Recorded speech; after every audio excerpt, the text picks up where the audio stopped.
The histories of AMT, MPC, and Ertl are so intertwined that I've decided to make them one joint project in 4 parts.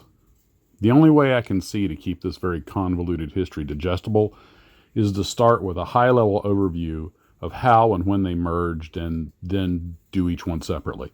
In this episode, I'll tell the basic corporate mergers but leave out the rest as it just gets confusing.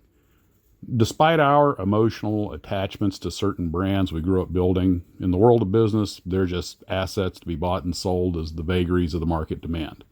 So, as Jackie Gleason used to say, and away we go. In 1945, the American toy company Ertl was founded in Dubuque, Iowa, by German immigrant Fred Ertl Sr. It was best known for its die-cast metal alloy collectible scale models of farm equipment and other vehicles. They would acquire many toy and die-cast companies over time, but we're just going to focus on the kit model companies. 2 years later, in 1947, Johann was founded by tool and die maker John Hanley in Detroit, Michigan. The name Johann or Johann, however you choose to say it, was simply a contraction of John Hanley's name. It's a manufacturer of both plastic and scale promotional model cars and kits. In 1948, Aluminum Model Toys, or AMT as it's known, was founded by a lawyer named West Galugli in Troy, Michigan. It also manufactured a variety of pre-assembled plastic promotional models.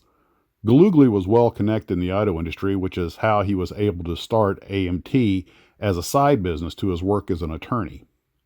5 years later, in 1963, George Todeff left AMT and joined forces with Dick Branster to begin Model Products Corporation, usually just known as MPC.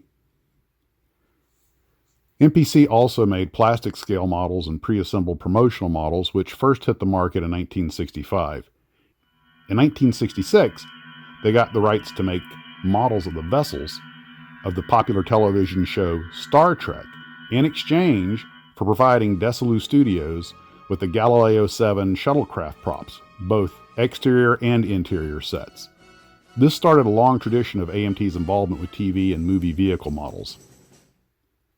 George Todeff had departed AMT on good terms, and the two companies enjoyed cordial relations, which, given that they were in the same basic business, helps explain why the two companies would always remain somewhat intertwined, sometimes even sharing each other's molds. In 1967, the Victor Comptometer Corporation bought Ertl, but the Ertl leadership remained. About 1970, General Mills bought MPC from George Todeff, but he stayed on as president. In 1973, Ertl started producing kit models as well as finished models. In 1981, Ertl bought AMT. Just 4 years later, in 1985, they also bought MPC from General Mills. 2 years after that, they bought the Italian company Eschi. In just 6 years, Ertl had acquired 3 major model companies, which also made the bulk of promotional model cars in America. Now, I need to stop here for a quick side note. Many model companies had foreign companies either sell their products for them or sometimes even make versions of them for local distribution. In fact, you need a flow chart to keep all of that straight. But Eschi was different.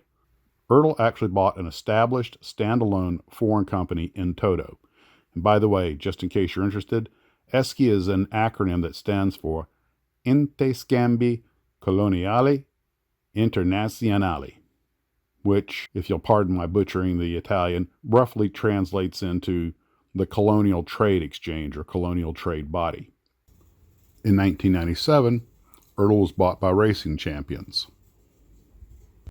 Ertl was eventually absorbed by the Japanese company RC2 Corporation in 1999, and the RC2 Corporation was subsequently bought out by Tomy International, also from Japan. From 2008, MPC products were reissued under license from Tomy by Round 2 in the United States. By 2012, Round 2 was able to completely acquire all of MPC's, Ertl's, and AMT's assets, as well as Polar Lights, and that's who's making the models today. Now, with all that explained, I'll end part 1 and do each company separately. I want to give a quick shout out to oldmodelkits.com, which allowed me to use some of their imagery, and also to scalemates.com, which, if you have any interest in kit model history, you should really check them out because they have a wonderful library of information on when certain models were made and by whom. Well, that's all for now. It's time to call up the interweb and get back to researching. See you soon.